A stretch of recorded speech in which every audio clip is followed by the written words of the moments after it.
Hello, and welcome to the Elevate Entrepreneur, where we decode the success of some of the greatest entrepreneurs that I've met, that I know, that I trust. These individuals have not only built their business up, but they've also impacted lives for the better. Here you will learn not only how to grow your business, but also inspire you to want to be just a little bit better. I'm your host, Raylan Davis. My entire intention is to remove obstacles and excuses as to why people can't realize they deserve more. With that being said, let's jump into this week's episode. Stay motivated, stay elevated.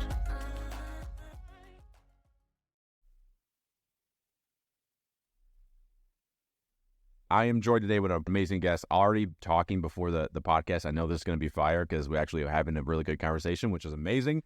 Brian Miller is the founder and principal consultant at ClarityUp LLC. He's a former nationally froze completely. Everything's froze. Transitioned to a keynote speaking when his TEDx talk, How to Magically Connect with Anyone, was viewed over 3.5 million times. His book, Three New People, was featured in Seth Godin's blog, which, by the way, I hear Seth Godin's kind of a big deal.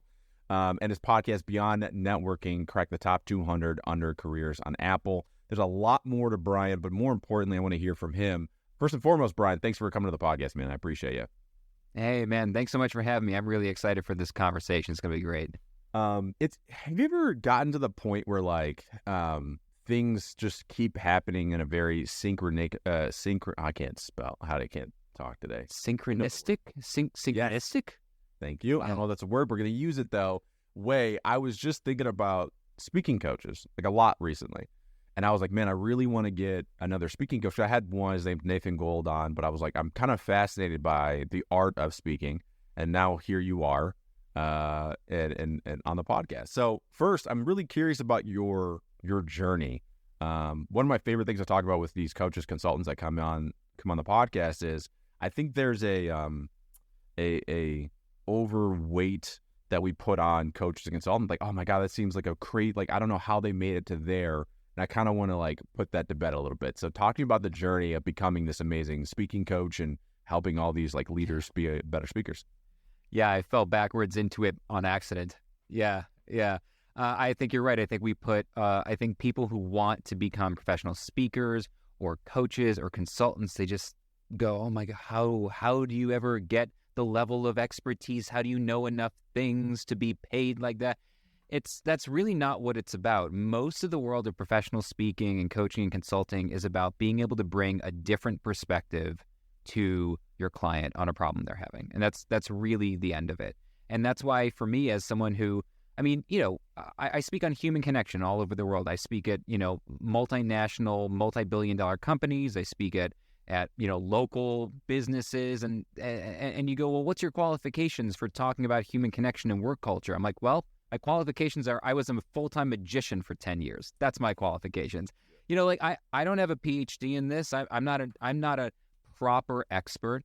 But what I'm able to bring to my clients is a very unique perspective to let them see a problem that they're having in a different way. And if you can do that, you can be a speaker, a coach, consultant all day long. That's such a great, I love that depiction. I'm just getting a new perspective. Because I think once you have a different perspective, you can see the world a little bit better. And it's funny because my credentials of being a good coach is I used to get punched in the face for a living. You know what I mean? That's what I would expect out of my coach. But here's the thing, though. It's there's so many through lines. For example, the example I usually give, especially for our academy for the newer coaches, is I created it because I wanted to be like a gym. You go to your MMA gym or jiu-jitsu, and what happens there? Everyone's there to get better, and you're competing every day. But the whole reason why you're competing is to help the other person. And if you personally, it becomes this almost team aspect of if I'm not getting better, my teammate can't get better. Mm-hmm. So with you and being a magician, what was that through line for you on being a magician and human connection? Where's that through line?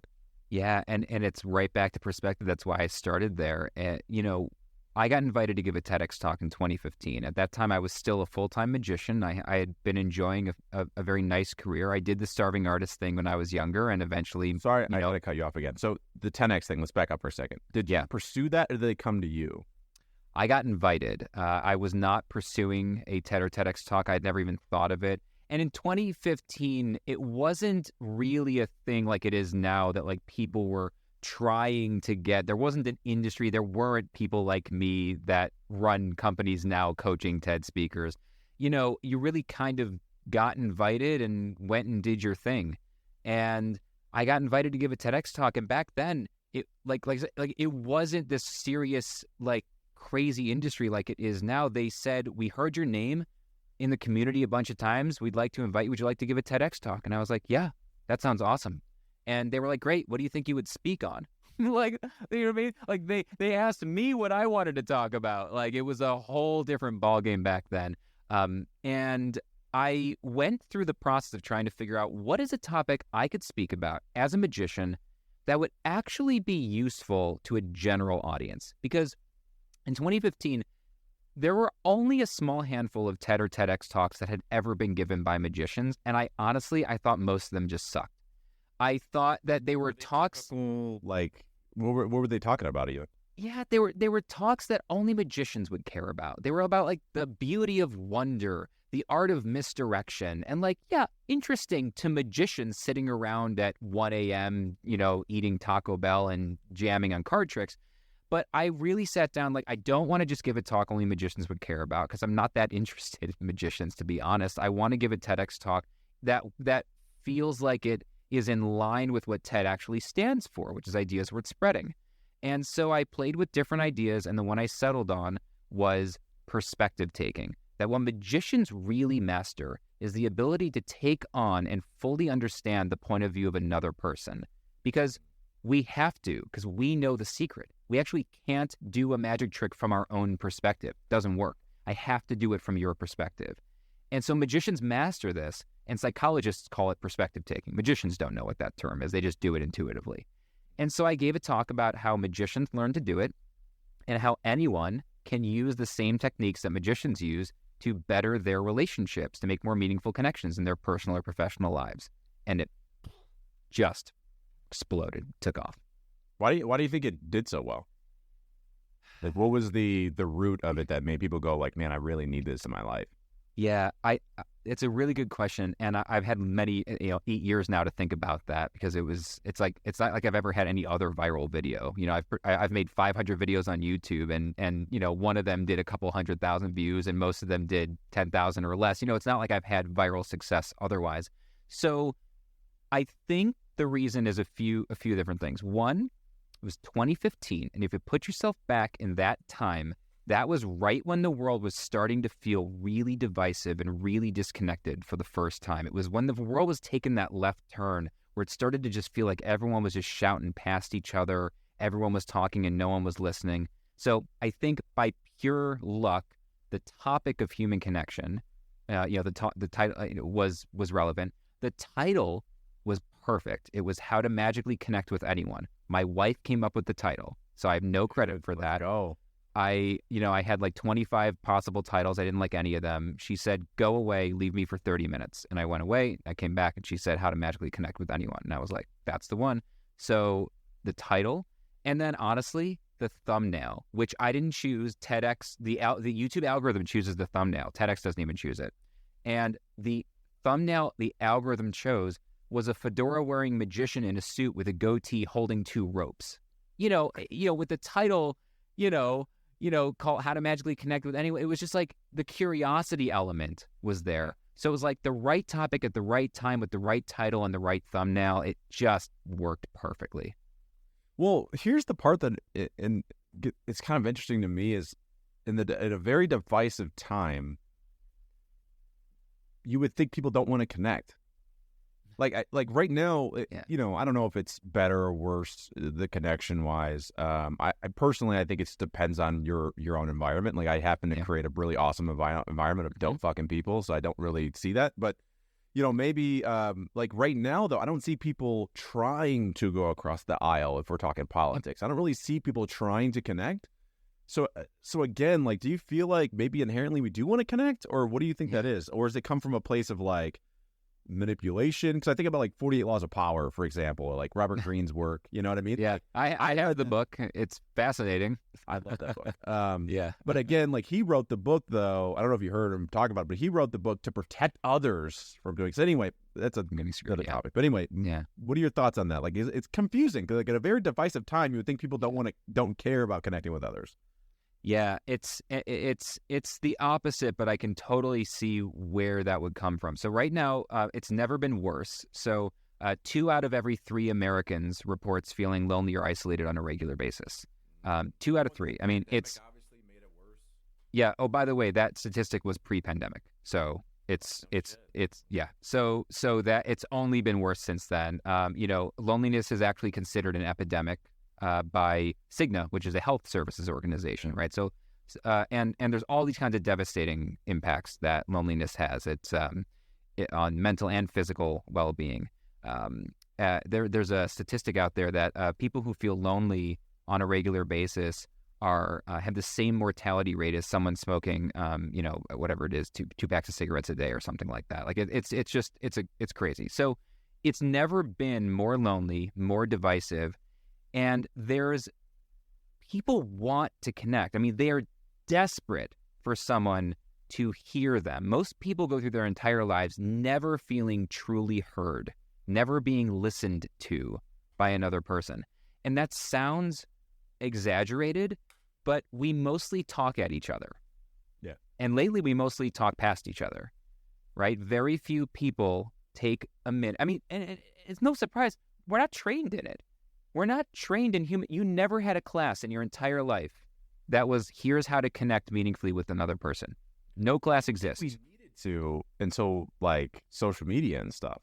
I mean, tell me if you feel like this is fair, but we didn't need one because our entire human existence is based on the fact that we communicated, like the white eyes, all of it. But then something happened.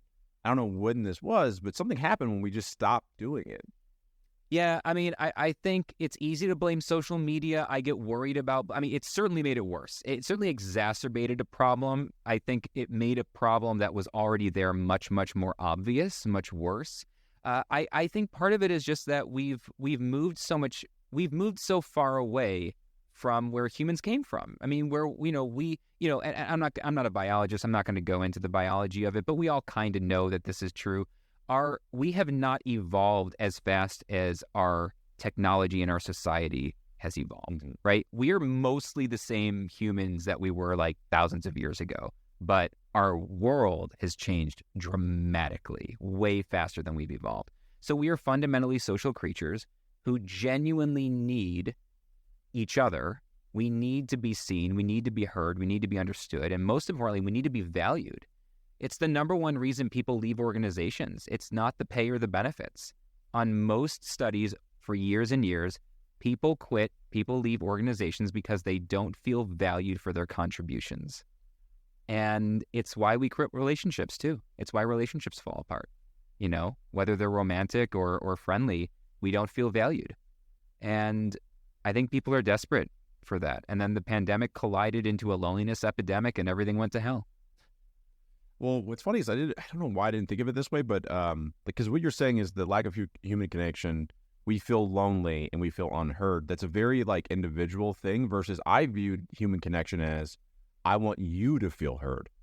Like I want you to feel. So it's interesting because it's like we feel lonely, but it's like a selfish. You see what I'm saying? Like isn't that kind of you just hit exactly the problem, which is we all want to feel heard, feel valued, feel understood.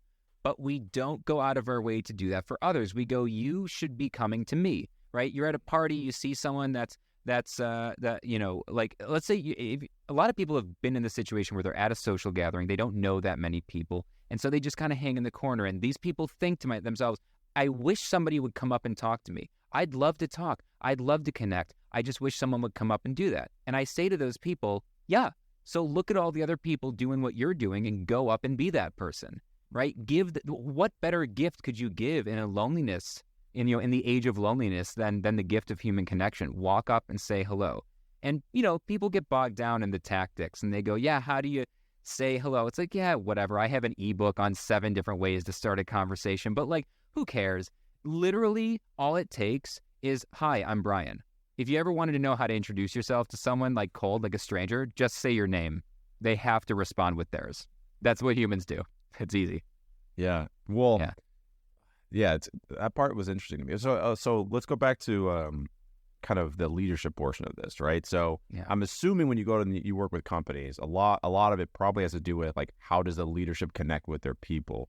But maybe we should start with why does that even fucking matter? Like why should companies even care about human connection? I know it sounds like a stupid question, but look, I mean, no, business, you're probably thinking to yourself, why would I pay $1 billion to have Brian come teach my people human connection? Like, why is that important? No, it's a really good question. And the work that I do within organizations is largely around company culture, right? Building connected cultures where everyone feels heard, understood, and valued. And the reason it matters is we are in an age where people need a reason to go to work. It's not the old days. It's not 100 years ago where we work because we work. We get our paycheck. We go home. We do.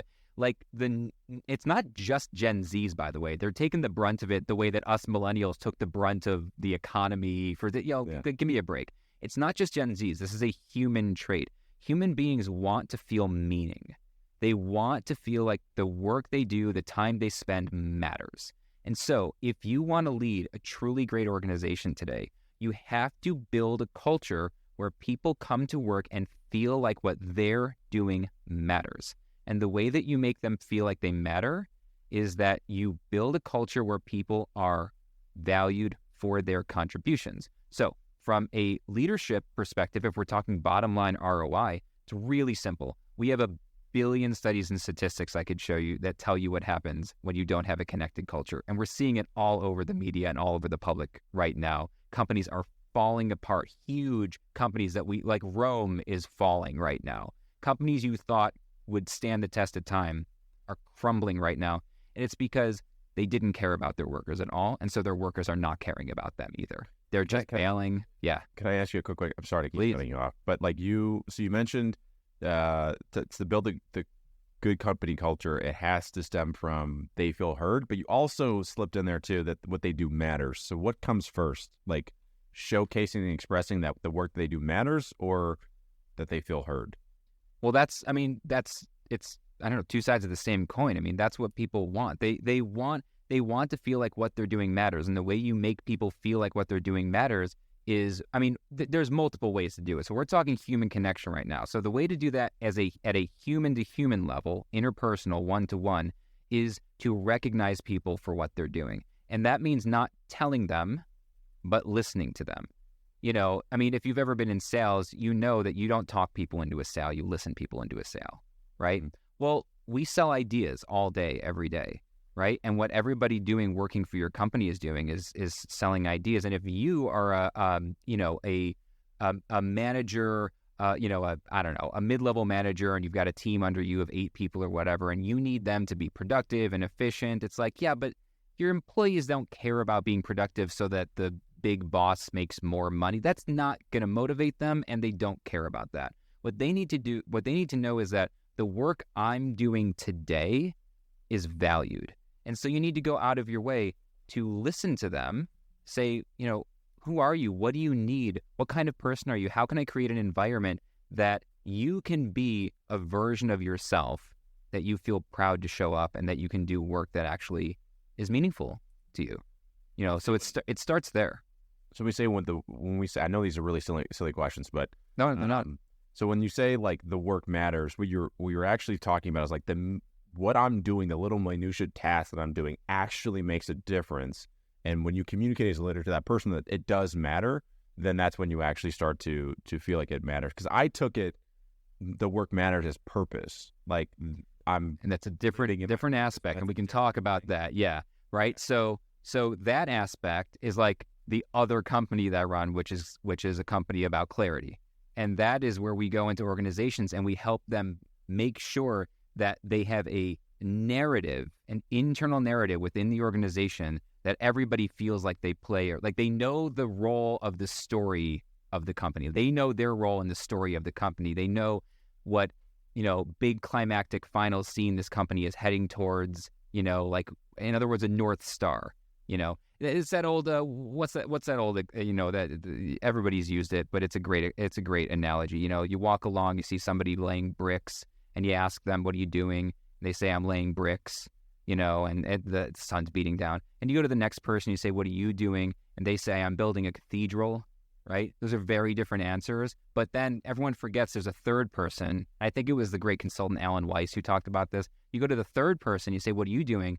And they say, I'm bringing people closer to God.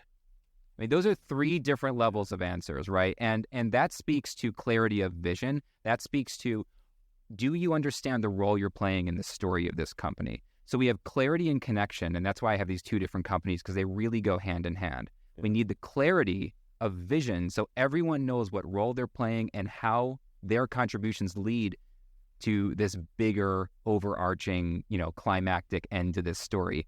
And we need to stay connected with people so that on a one-to-one, person-to-person basis every day, those people doing that work are actually being valued and feel valued for their contributions in that story. And they both have to be there.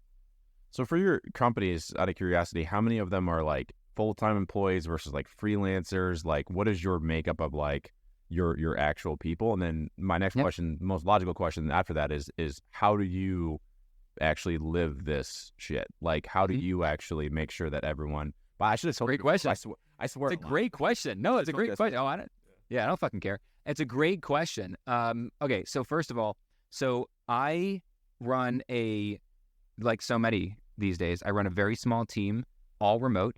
So there's me and then 2 full-time workers and 1 part-time. So I have a full-time executive assistant / project manager. I have a full-time graphic designer in-house that also does web design, both for us and for our clients when we're working in the one, kind of coaching one-to-one space.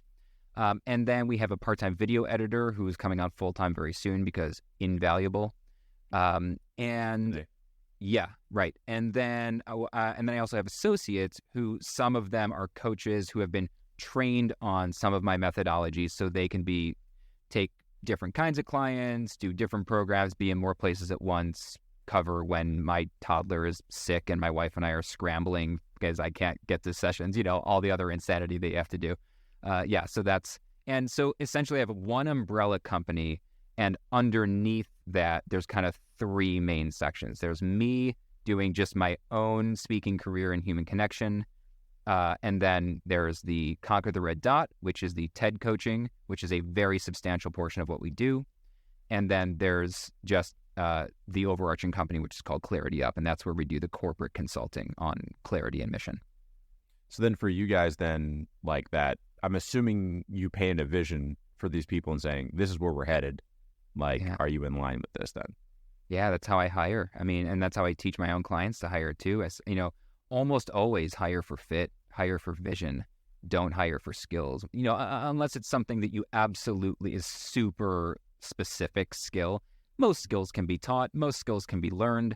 And so if you get somebody who is, good enough at the actual skill, but they totally buy in to the mission, to the story that we are telling, and that we are, the 20 years that, the next 20 years, this story that we're telling, and all the different plot points along the way that we're trying to get to, and the role that we're going to play in the story of our customers' and clients' lives, where we adopt the role of the mentor figure, and our customers and clients are the heroes of that story, right? If I can get my team all aligned, which is what I have, then it's magic. I mean, for lack of a better word. And I get asked by my clients all the time, how do you hire? How are these people? I get asked constantly, does your assistant have a friend or a sister? Like, can I hire them? How do you get these people? And I'm like, they're not unicorns. I hired for story. I hired for purpose. I hired for fit. Yeah, the first time I started thinking about that was I read the book called Vivid Vision. Have you ever heard of that? No, I haven't. Vivid Vision, Cameron Harreld. He was the COO of 1-800-JUNK. At the time he joined on, it was like, it's funny, but they were doing $3 million a year, and then by the time he was done there, they do $1 million a day. It's a lot of money. Crazy. Anyway, but the problem that they were faced with, and the reason I relate to this, I'm sure other entrepreneurs as well, is that the COO had a really big vision, and the COO's job is to execute that vision. But the problem is he didn't understand the vision. So he basically sat him down and was like, write it out. Word for word, what do you see? Like, paint me the picture. And then there comes the book of Vivid Vision, because basically he just kind of writes out like, hey, you should do this. What I think is really interesting about the way he did it was, if you go to like his website, I think it's COO Alliance or something like that in his new company. But in his website, he has the 7-year vision. And what was interesting, I heard him talk once about this, and he said, the reason I have it is because clients hire us not because of what we can do today, but what we can do tomorrow. Mm-hmm. And so they look at that vision and go, I want to be a part of, like, even clients want to be a part of that vision. So I'm kind of curious, do you ever share like the story of like what you think you can create to your clients and people? It's a really good question. So yes, but not in that way. I think that people often confuse a vision statement and a mission statement. A mission statement is for internal use within the company. It's to keep you and all of your people on track. So we've all agreed to the mission, and you can have a new mission every year, every 2 years, every 5 years, right? And you should really, right? So like right now, like we just have a new mission statement for the next 2 years, and it's a 2-year mission statement. But then there's a vision statement, which really should be unchanged. It should never change for your whole company's history, because it's the thing, the reason you're in business and doing this work. It's the purpose, right? It's the core message, really. And that vision is the kind of thing that your customers and clients will buy into. They don't care about my mission statement. They shouldn't care about it. They shouldn't care about, the fact that in the next 2 years, we want to serve X amount of clients, and make this much money by serving these many programs and this, that's a mission statement that keeps us on track. And that's good. You need that, but that's internal. The vision statement is something that should go out externally, and it's going to have more aspirational language. Ultimately, that's what people want. They clients, customers, even businesses, B2B, you forget B2B. People think like I'm selling to a business, I'm in B2B. No, you're not. You're selling to a person or a group of people. There's no such thing as a company. It's just a group of people in a building. And these days, there's no more buildings either. We're all just home on Zoom, doing our best, And so even if you're selling B2B, what people want is to be transformed. They want to be a different kind of person by the end of working with you or hiring you or buying your thing. And they want that a whole lot more than they want your solution. I think it's a really big mistake that I see all the time. Everyone is selling a solution. So for some reason, we've been trained to think that. We've been trained to think, sell this, talk about your solution, talk about it. It's like, nobody gives a crap about your solution. They care about their problem. So talk about the problem, talk about the problem all day long, and talk about it at different levels, right? We can get deeper and connect with people by expressing, by showing them that we've fully understood their problem with all that connection stuff I talked about earlier, reflective listening, active listening, stuff like that. But then talk about the transformation that they're going to go through. Not the company, but them, the person hiring you, the buyer, the one writing the check. What different kind of person do they want to be as a result of going through this process? Because I guarantee you, if you can talk about that and deliver on that, they will buy your solution. Yeah. I was just talking to our sales team about this like the other day, because they were going over, you're going to get this. And I was like, look, I it's important. We can put that in the proposal, but here's the deal, though. They don't give a shit. Like, right. Here's what they want to know is, am I going to be more heard? Like, are people going to fucking hear my message? Can I change lives with this? Like, that's the thing. Like, you're going to go from, that's why we talk a lot about the undiscovered thought leader. My podcast, not to call you an undiscovered thought leader, but that's what my podcast is about. I love finding people that, like, obviously you're a little bit different, but a lot of my guests, no one's heard of them. They have like 10 followers on Instagram, and I bring them on because they've been a consultant or a coach for 20 years. They could teach me something. That's like my favorite thing in the world. Yeah, but anyway, so I was like, stop selling the, hey, you're going to have these editing video. Like, I know. Yeah. That's this many baggages here, this many hours of Voxer and this. Yeah. Like that stuff they want to know after they've bought in, basically. They haven't written the check yet. They haven't swiped the credit card. But they've already said they've made the buying decision. I'm going to do this. And then they ask, oh, how many sessions and how much time and what are the follow-ups? That's late. It's so much later. It's almost an afterthought if you've done your job right. And that's where you don't, if you do this, if you get this language right and the messaging right, you don't have to sell. You just have to paint a story. You have to tell. Not tell a story like once upon a time or when I was 5, this happened to me. Not the way storytelling coaches talk about it, but you want to weave a story instead of tell a story. You want to create a story where they get to enter into it and transform, become a hero, if you want to use the hero's journey language, as a result of going through this. It's why the lead language for my TEDx coaching program, which is called Conquer the Red Dot, the lead language is go make a dent in the universe. Because that's the transformation. That's what everyone who wants to give a TED Talk actually wants. They don't care that we're going to give them 8 coaching sessions and Voxer access and my Insider Access Facebook group with quarterly guest speakers and you know what I mean? Sometimes they don't even know about that stuff until after they've gone through the program. I actually sometimes don't tell them because I don't even want them getting distracted by some of that stuff. Sometimes it's a lot. Like sometimes it's like it gets overwhelming and then that gets you out of the buy. But like we call it inspirational selling. It's just let's bring you in, and then it's also the same thing as telling the story, but also letting them tell the story. Now walk me through. Okay, so this happens. Now what? And then they go, and then this, and then you co-create this amazing story, and then all you do at the end, you go, do you want it? Like that's right. That's literally it. And to our earlier part of our conversation, that's what I'm talking about. Hitting our mics every 2 seconds. It's amazing. I'm like, it's incredible. Like I feel like I'm not even moving right now. I've been podcasting for so long. I have an audio engineering background, and I hit my mic like 3 times. I think it's because I'm excited and like I'm talking with my hands. Yeah, like punches.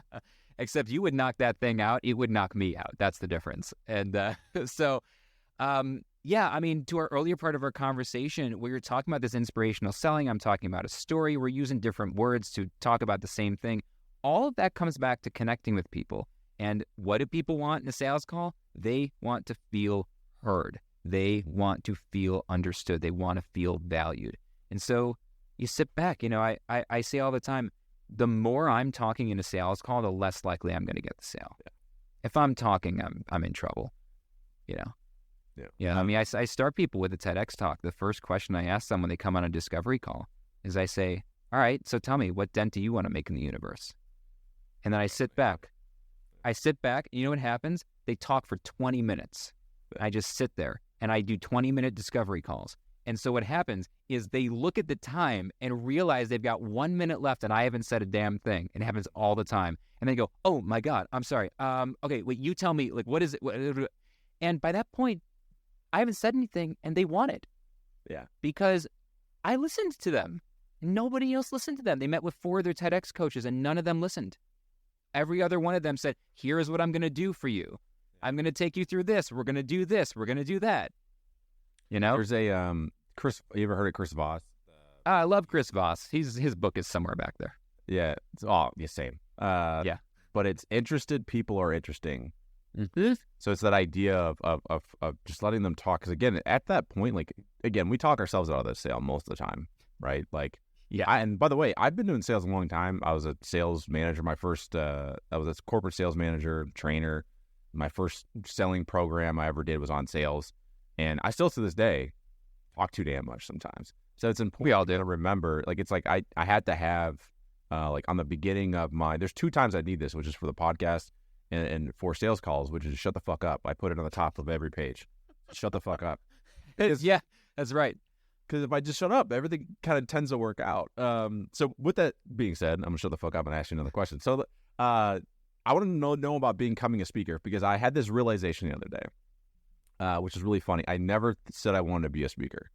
Like I like serving the way that I serve. I like being behind the scenes of really powerful people. And I was reading a book called Momentum by my friend Evan Carmichael. And in that, he talked about how he didn't want to be a speaker.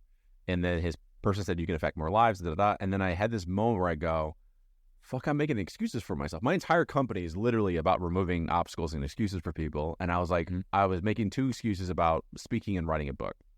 Mm-hmm. So my first question is, by the time they get to you and they want to become a 10X speaker, right? What is some of the mindset stuff that goes into that even acknowledging I want to speak? Like, by the time they get to you, have they made that, like, I'm doing this, I've spoke before? Or are you getting people, again, like me, that just literally realized, like, yesterday that I wanted to speak? Yeah, I get both. but I only serve one of them. I serve the people who've really made that decision or need help making that decision. We get two kinds of discovery calls. We get the people that just have a vague idea that they want to give a TED Talk because it seems really cool. And like I've seen a lot, all my friends and colleagues have done one. It's all over my news feeds. I really should be doing it. They feel like I should be doing this, or like I deserve that just because other people have done it. I almost never work with those people because it's not worth it to you, the person doing it.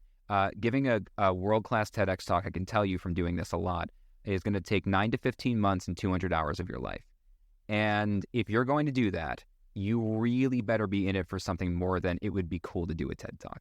You better have an idea that is keeping you up at night, that is killing you, that you can't get it out to more people, that you want a signal boost and you want a platform behind it that's going to give it the credibility it needs to make the ripple effect and get out there and spread.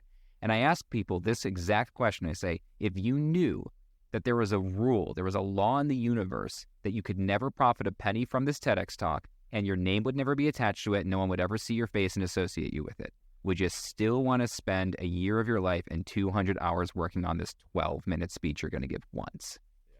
The answer is almost always no, as it should be, right? And the people who are like, yes, I just need this message to get out there, those are the people who are not only going to crush their talk, they're going to build lucrative speaking careers. Because when you show up with that kind of selfless mindset, the idea is important, not the speaker, right? The idea is what's important, not me. That's the kind of people who give talks that inspire, that make people want to reach out and go, we need you on our stage to spread that idea to our people, right? So does that answer your question? Yeah. Well, it's also fascinating because the same thing we do when new coaches come to us, they always do the same thing. I want to be a coach. Why? And it's like, make money. I heard it's good to make money. You know what I mean? Like, and it's like, okay, that's not the right answer. And so usually what we start with is what would you do for free? You could never make money with it. You had to coach somebody on this thing. Like, what would that thing be? Because that carries you throughout everything. And so it's fascinating. And it makes sense. Obviously, it makes sense on the speaking side. So that now, okay, I want to be a speaker.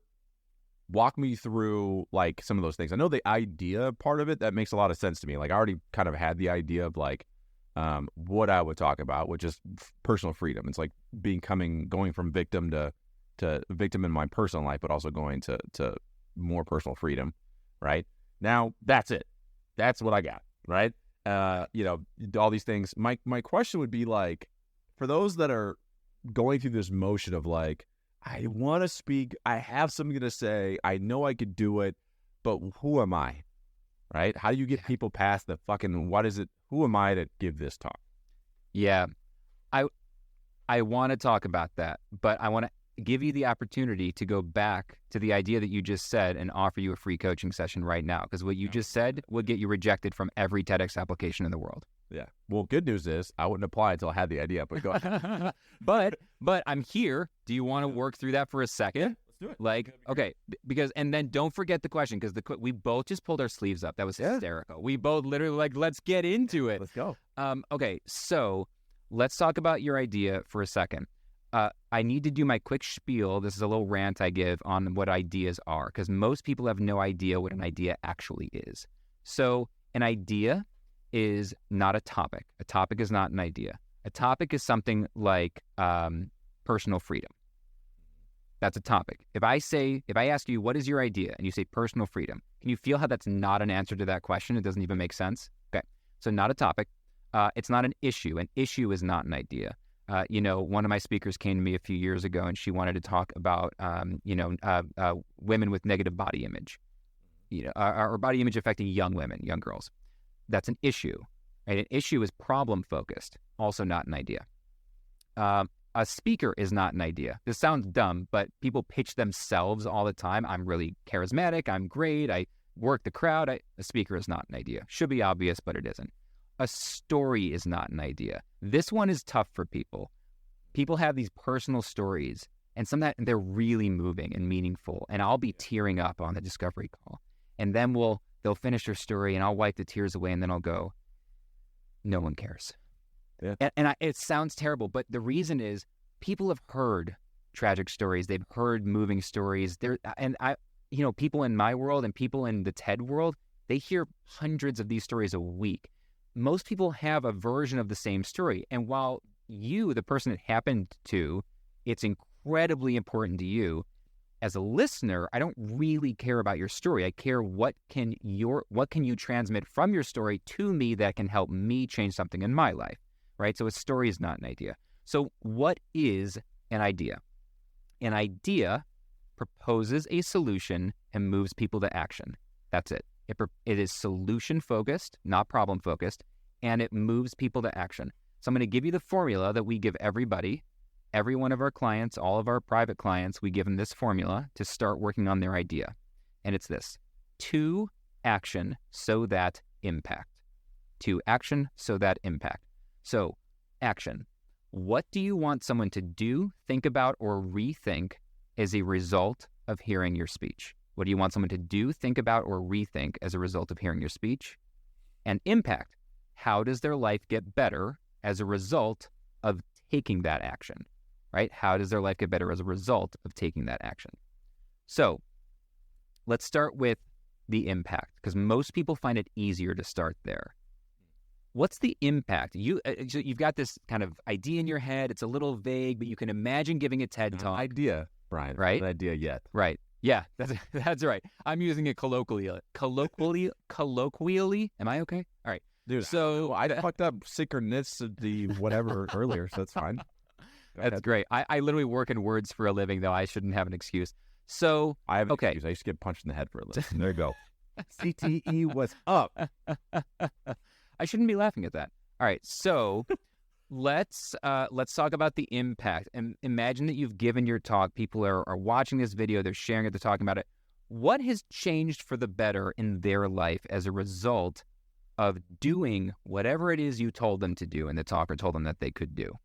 Yeah. So the impact would be, this is what I talked about earlier with personal freedom, but I think the impact would mostly be about not feeling as though they're restricted by anything they want to do. They actually they have the tools. They realize they're the source to creating whatever they want to create at that point, whether that's business, whether that's relationships, whatever that thing is.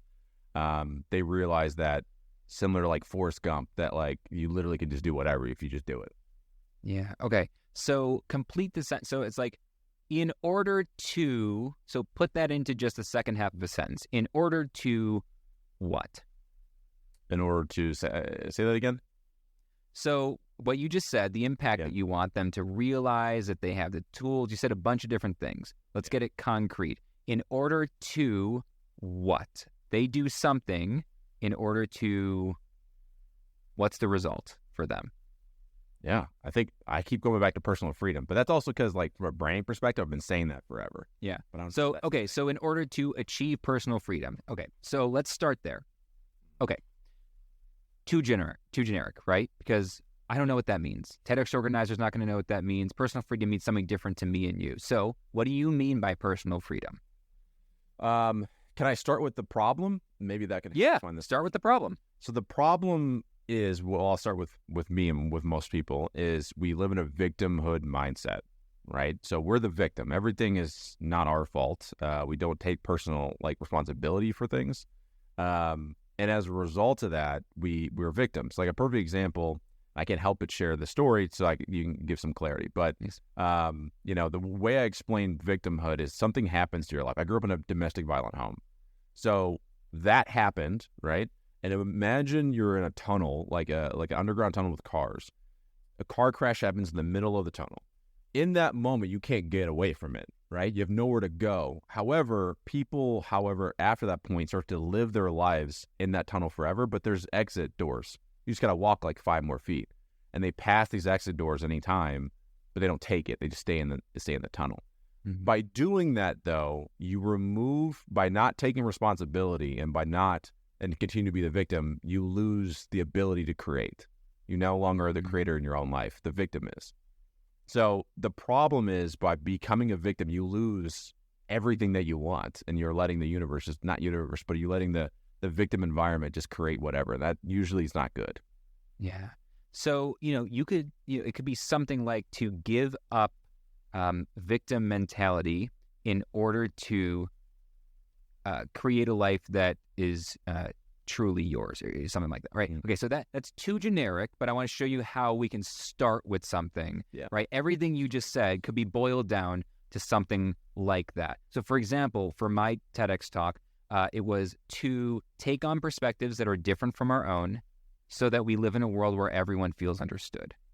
That was the one sentence. And the reason I push for one sentence is they literally on TEDx applications ask you, state your idea word spreading in one sentence. Yeah. You have to be able to do it in one. If you can't do it in one, you can't even get past the first question. But it's more than just the application. It's that when you can get down to this perfect one sentence where you can concretely, in 5 seconds, in less than a tweet, say what your idea is, who it's for, and why it matters, because all three things are in that one sentence. What it is, who it's for, and why it matters. If you can do that, you give yourself a North Star. You tell yourself exactly where this talk is going. And then when you try to figure out what stories am I going to tell, should it be funny or should it be serious? Am I going to include studies or statistics? Do I use slides? Do I not? Do I tell other people's stories? Should I tell business stories or personal stories? All these questions people get bogged down with. The reason they're bogged down is they don't have that North Star. When you have that North Star, for every single thing you consider putting into your application or into your talk itself, you ask yourself this question. The question is, does this, whatever it is, story, does this anecdote, does this study, does this immediately and obviously support my idea word spreading? That one sentence. The one sentence. Immediately and obviously. The filter. And we literally call it the filter on all of our infographics and our diagrams. We call it the filter. We have three components. We have the filter, which is your North Star. We have the story hook, which is the story of how you became the person qualified to give the talk you're giving. Not the most interesting story you have to tell, not the most entertaining, the story of how you became the person qualified to give the talk you're giving. And the argument. And there's not enough time in this conversation to talk about that, but that's kind of the secret sauce of the work we do, is almost everybody forgets to make a case, like a lawyer, to make a case for why someone should adopt their idea and take it and run with it. And that's the argument. But yeah, so you would take like what we just did, that kind of to give up, victim mentality, or to learn how to not think like a victim in order to create a life that is truly your own, or create to live on your own terms, or something like that. The action should be specific. The impact should be universal or aspirational. If you can pair those two things together, a super specific thing you want people to do with a universal or aspirational impact or outcome, you have a really, really winning formula. So when you say universal, you mean like anyone could benefit from this talk? Not that anyone could benefit, because if anyone could benefit from it, it's for nobody, right? We know that. So not that anyone could benefit from it, but that it would be something that many people would see themselves in, right? So most people would want a world where everyone feels understood, right? That is a universal impact, a universal outcome. Brene Brown. Here's an example. Brene Brown's entire famous, talk, The Power of Vulnerability, could be boiled down to one sentence. It could be boiled down to practice being vulnerable so that you become your most authentic self. You could boil her whole talk down to that. That is an aspirational outcome or an impact, right? To become your most vulnerable, to become your most authentic self. But not everyone wants to become their most authentic self. And that's exactly what you're looking for, is somebody hears this one sentence. They meet you at a cocktail party. They say, oh my God, you have a TED Talk? What's it about? And you say, well, it's about, becoming, practice being vulnerable so you can become your most authentic self. That person should immediately know whether they do or do not want to watch your talk. And they immediately know, even if they don't want to watch it, they might think, yeah, but my friend Susie at work needs to see that. They know who it's for. That's how ideas spread, that level of clarity. No, so thank you. First of all, thank you for that. And one thing you just kind of like solidified for me is my need to do this is because I have a bit of an addiction personality in that I love shit that I'm not good at. And the fact that I can't figure this out, I'm like, well, now I need to spend the rest of my life trying to figure this shit out. Because again, for me, it is an important thing. Like, I think the biggest issue that I see with people is that they think they're broken. That's why I don't like things like a lot of these different talks. And I used to be a huge fan of Brene Brown, and then something turned for me where it became this thing of like, hey, you're broken and it's okay. And no one's broken. Like, yeah. So that's why, like, in my head, I have this anti-victim mentality. Totally.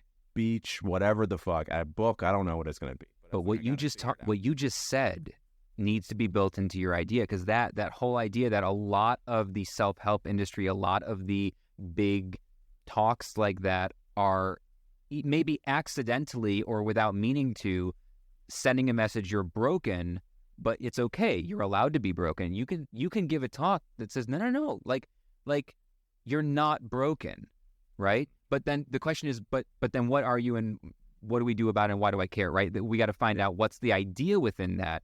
But that's an interesting hook, and I would explore that. If you had said that to me in a discovery call, I'd be saying, let's explore that. Cool. Yeah, because that's really interesting. I don't want, for listeners who were paying close attention, you had asked me a question before I went on the rant about ideas, and that was, what do you say to speakers who are just, I'm not sure if I have what it takes, or if anybody would listen to me. It was something like that, right? Yeah. Yeah.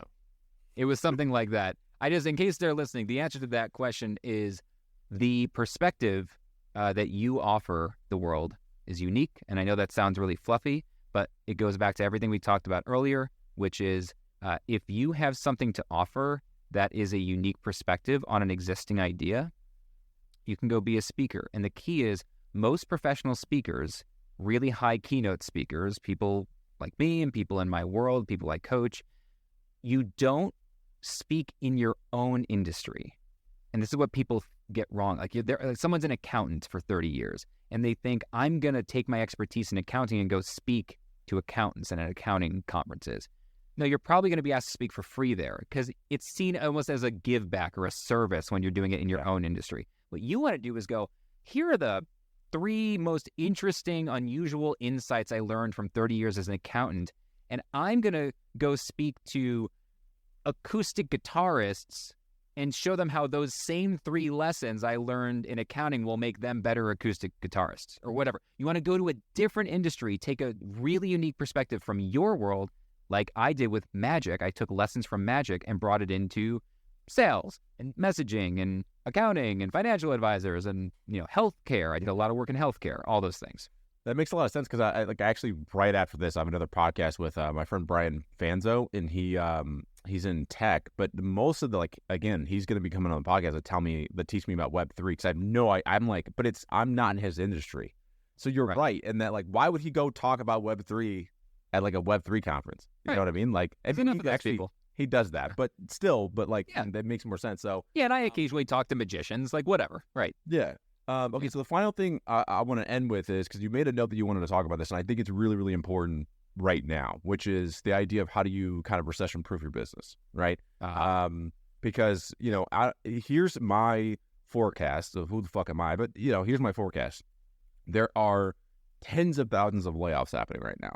My online business was created because I got laid off, right? Wow. Well, the company closed and I got a severance, but still, same shit. Right. So I had this opportunity, and I think a lot of people listening to this right now are going to be in this fork in the road. Do I just go get another job and maybe get laid off again in 2 years?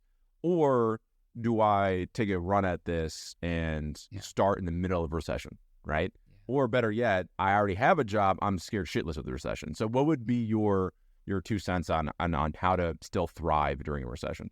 Totally, man. I give you 3 really specific practical things that anybody in that boat can and should be doing right now, whether they're starting a new business. And by the way, recessions are a phenomenally good time to start a business, because when you solve problems that people actually have, and there's a lot of problems in a recession, you do very good business. So here are the 3 specific things that anyone can do to either start a successful business in the recession or thrive and not go under.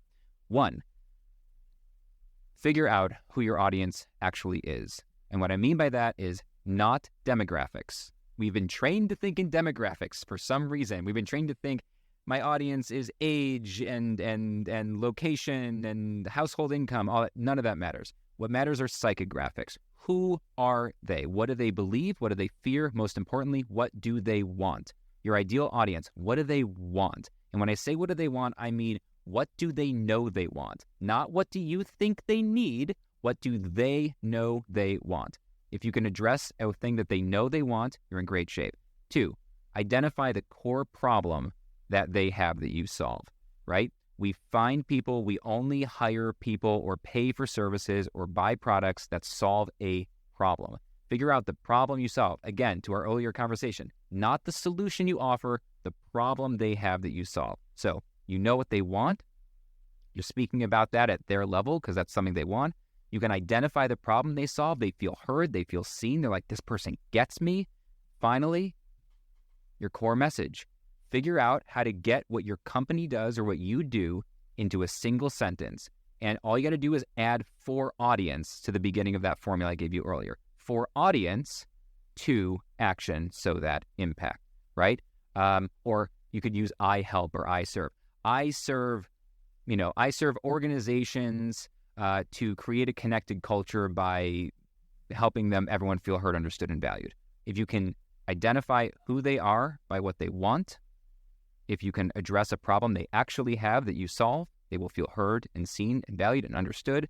And then if you can say what you do in one sentence, you are going to be so far ahead of everybody else, and there's no reason you can't be successful. What I love about like the precision of words here, know that they want, because there is a problem where like I was actually talking to one of our clients today, and he said, Raylan, I'm struggling because I need more exposure. I need more exposure.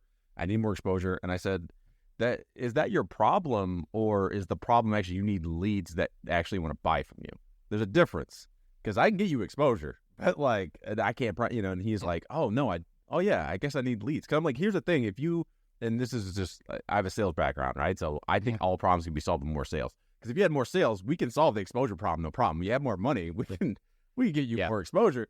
But anyway, so I think it is important. Sometimes we sell people on shit that they're like, I don't want that.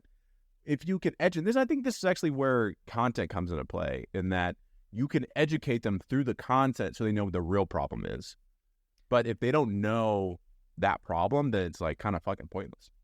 Yeah, I mean, and that's why that's like exactly what you said. That's why I'm so specific about that wording. I say it has to be something that they know that they want, not something that you think that they need. Because almost everybody is like, all right, I'm going to be a coach.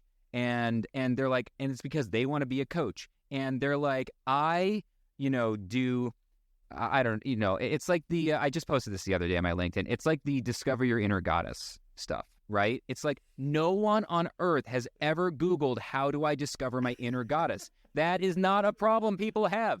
Yeah. The problem people have, they might be, how do I show up confidently in an interview? It might be, how do I negotiate better for a raise? It might be, how do I firmly tell my friends, no, I don't want to go drinking? Those are all problems that people have that they know they want. There's something they want. They want more confidence, right? They want more confidence in interviews, or more confidence with their friends, or more whatever.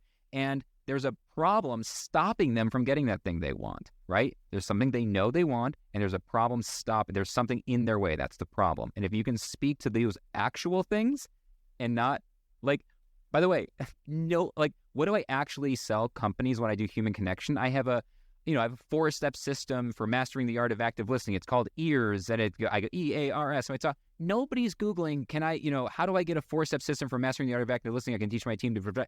No one's Googling for that.